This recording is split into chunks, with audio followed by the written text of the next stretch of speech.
In front of me is OPPO Reno15 Pro, and today I would like to show you how you can check a password in Passwords Manager.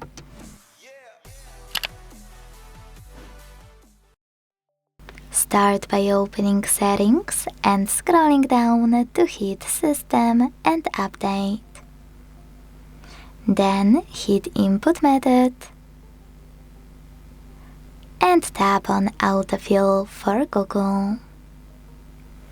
Now just click on Google Password Manager and tap on any password you wanna check. Enter your screen lock.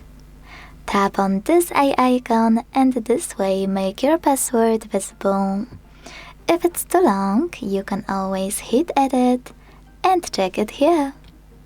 Thanks so much for watching. If you enjoyed this video, leave a like, comment and subscribe.